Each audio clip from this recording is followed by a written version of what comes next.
I looked at the radar screen. The Japanese cruiser was 10 times our size. My officers looked at me. They were waiting to see what we'd do. There was only one option: attack. October 1944. Leyte Gulf, the Philippines. USS Johnston, a destroyer, and in front of her, part of the largest naval force in the world. Commander Ernest Evans gave the order, and Johnston moved forward. October 25, 1944. Leyte Gulf, the Philippines. 6 in the morning. The sea was calm, the sky was clear, and something appeared on the horizon. First smoke, then silhouettes, then numbers. Japanese warships, many of them large, very large. USS Johnston was a Fletcher-class destroyer. 2,100 tons, 36 knots, 327 men. A good ship, a reliable ship, but small compared to what was out there. Very small. Commander Ernest Evans was on the bridge. He was from Oklahoma, a Cherokee American, 36 years old. He had spent years in the Navy. Quiet, determined, practical. But this morning, staying calm was hard. A report came from the radar room. Commander, large surface contacts, north-northwest, distance closing. Evans raised his binoculars, looked. Yamato, Nagato, cruisers, destroyers, the heavy warships of the Japanese fleet. They were entering Leyte Gulf, and what was behind them? American transport ships, full of soldiers. The forces brought for MacArthur's Philippines landing. Evans picked up the microphone. All hands to battle stations. The Battle of Leyte Gulf took place between October 23rd and 26th, 1944. It entered the record as one of the largest naval battles in history. The Imperial Japanese Navy had deployed 4 separate forces in an effort to stop the Philippines landing. On the morning of October 25th, in the waters off Samar, the Japanese Center Force under Admiral Kurita caught a small group of American destroyers protecting the transport fleet. This group was known as Taffy 3. USS Johnston was at the very front of that group. Evans looked down from the bridge. The crew was running to battle stations. Fast, quiet, professional. 327 men. Every one of them knew their job. But Evans also knew this. None of them had trained for this particular situation. Nobody had, because this scenario made no sense. A destroyer doesn't attack a Japanese battle fleet. That would be suicide. A new report came from the radar room. Commander, nearest contact, heavy cruiser class. Distance 35,000 yards. Closing, 35,000 yards, roughly 32 kilometers. Japanese guns had a range of 40 kilometers. Johnston's guns reached 14. The numbers weren't encouraging. Evans turned to the radar operator Smith. Where are the transports? Behind us, Commander. 10 nautical miles. Evans looked at the chart. If the Japanese kept coming, they would reach the transports in 30 minutes, maybe less. The officers on the bridge were looking at Evans. Nobody spoke. Evans picked up the microphone. His voice came out steady. Listen up. We have transport ships behind us. They're carrying soldiers. Protecting them is our job. Right now, the only thing we can do is slow the Japanese fleet down. We're going in. We'll close to torpedo range. We'll lay smoke, and we'll do everything we can. Silence. Then the torpedo officer spoke. Torpedo station ready, Commander? Evans nodded. All ahead full. Johnston moved forward. The tactical situation facing USS Johnston that morning was extremely difficult. The main armament of Fletcher-class destroyers consisted of 5-inch guns and torpedoes. The Japanese heavy cruisers carried 8-inch guns. In terms of range and firepower, the American destroyers were in no way equal to the force in front of them. Evans's decision to attack was tactically indefensible on paper, but strategically, there was no other option. To protect the transports, the Japanese fleet had to be slowed down. Johnston was pushing forward, full speed. On the bridge, Evans wouldn't put down his binoculars. The Japanese ships were getting larger, every minute bigger, more real. The torpedo officer called out, "Commander, we need to close another 10,000 yards for torpedo range." 10,000 yards, roughly 9 kilometers.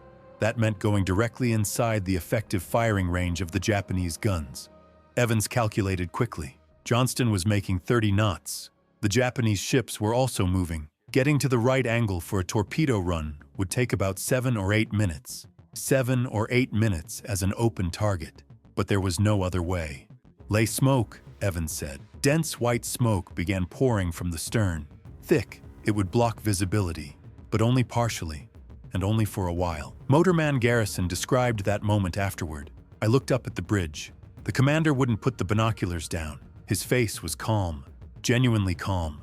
I was shaking. He was still, and that stillness stopped me. I stopped shaking. I did my job." For those 7 minutes, Evans ordered the ship to maneuver constantly, cutting left and right. He didn't go straight, because a ship going straight is an easy target. Zigzag, smoke, full speed, and then, "Torpedo range, Commander. Fire."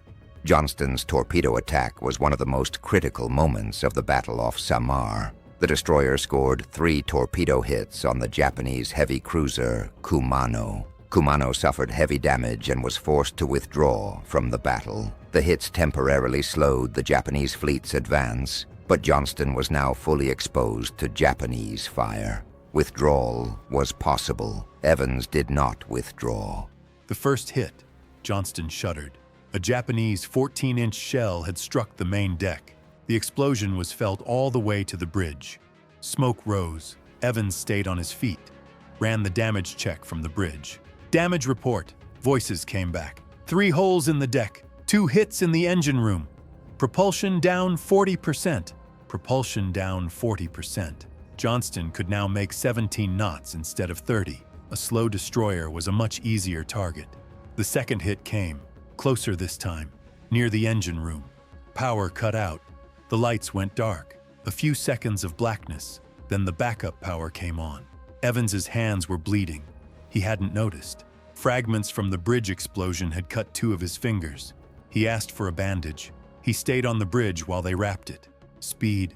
17 knots, Commander. Enemy positions? All around us. Fire coming from every direction. Evans looked at the chart. Johnston was now in the middle of the Japanese fleet. She had attacked. She had fired her torpedoes, and now she didn't have the speed to run. But watching over the transport ships was still their job. "Keep laying smoke. Keep firing. Hit every target you can." Johnston kept fighting. Damaged. Slowed, but fighting. The damage Johnston had sustained significantly reduced the ship's combat capacity. Despite this, Evans continued to fight until the ship went down.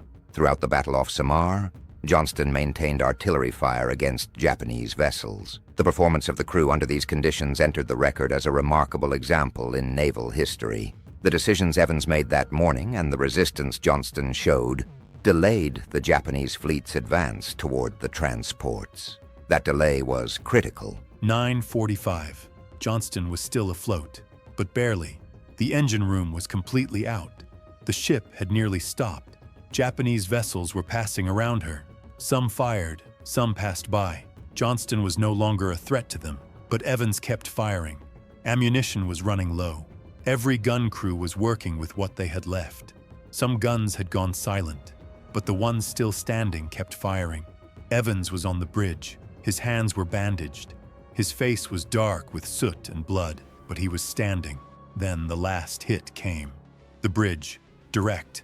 The explosion knocked everyone on the bridge off their feet. Evans went down, got up, went down again. The crew ran to him. Evans couldn't get up. "The ship?" he asked. "She's going down, Commander." Evans nodded. Abandoned ship. The evacuation began. Those who could get clear jumped into the water. Life jackets, inflatable rafts, and Japanese ships all around them. Evans didn't jump. The last time anyone saw him, he was standing on the bridge. He went down with his ship, a sailor's testimony. "The last time I saw the commander, he was looking at the water, looking at us." He raised his hand, like he was saying goodbye. Then smoke covered everything. Of the 327 men, 141 came home. 186 were gone. USS Johnston sank at 10:10 on the morning of October the 25th, 1944.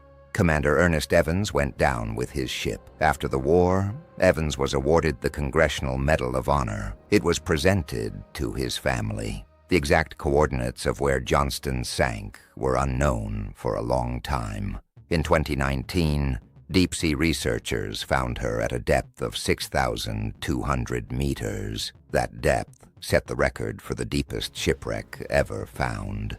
The battle off Samar was over. Admiral Kurita withdrew. The transport ships were saved. The Philippines landing continued. Why did Kurita withdraw? Historians are still debating it. But one thing is certain. The USS Johnston and the other destroyers put up that morning slowed the Japanese fleet, surprised it, and bought time. That time saved the transports. The surviving crew came home, some to Ohio, some to California, some to other states. They all faced the same question, what happened out there? And they all told the same story. Johnston, Evans, that morning. But most of them left something out, their own fear, their own doubts. Those 7 minutes. What it felt like to close to torpedo range under full Japanese fire. Because some things are hard to put into words. They don't fit. Motorman Garrison said this years later. I was scared that morning. Very scared. But the commander was calm. And that calmness spread. It spread to all of us. Maybe that's why we fought. Maybe it was just because our commander believed in us. The Battle off Samar entered the record as one of the most remarkable defensive actions in naval history. The small American force known as Taffy, 3 consisted of destroyers and escort carriers. This force drove a large part of the Japanese center force to withdraw. Historians attribute this outcome both to the courage of the American crews and to confusion and communication failures within the Japanese command. The contribution of Evans and Johnston sits at the center of that story. A single decision made that morning entered the history of naval warfare permanently. Evans's body was never found. Johnston was found at 6,200 meters depth in 2019, 75 years later. When deep-sea researchers descended to those coordinates, they found the ship, broken apart, but recognizable. One of the researchers said, the ship was lying there, on the floor of the ocean, but somehow it still felt like it was standing. Garrison died in 1998 in California. He talked about Johnston for the rest of his life, in schools, at veterans organizations, and every time he told the same thing. He talked about the commander's calm. I felt fear, he would say. But the commander was calm, and that calmness spread to us. Maybe that's the secret of fighting. When the man beside you doesn't panic, you don't panic either. Evans's family was in Oklahoma, on Cherokee land. His son said this in an interview years later.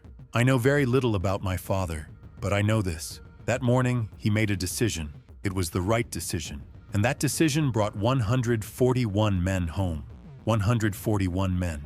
186 lost. And a ship, 6,200 meters down. Leyte Gulf is quiet today. Filipino fishermen cast their nets in those waters. When the sun rises, the sea lights up. The sun was rising that morning too, October 25th, 1944, and Johnston moved toward it. War history is mostly told through winners.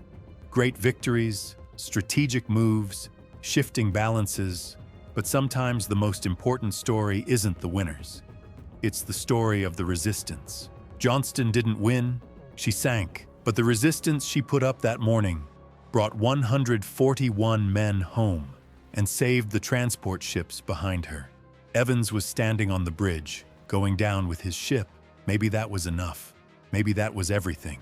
USS Johnston and the Battle off Samar continue to be among the most studied events in naval history. The decisions Evans made are taught in military academies as both a tactical and a leadership case study. The 2019 wreck discovery added a new dimension to this history. Johnston at 6,200 meters is the deepest shipwreck ever found. The ocean has preserved her, just as Johnston preserved the ships behind her that morning. History sometimes closes like that, a complete circle.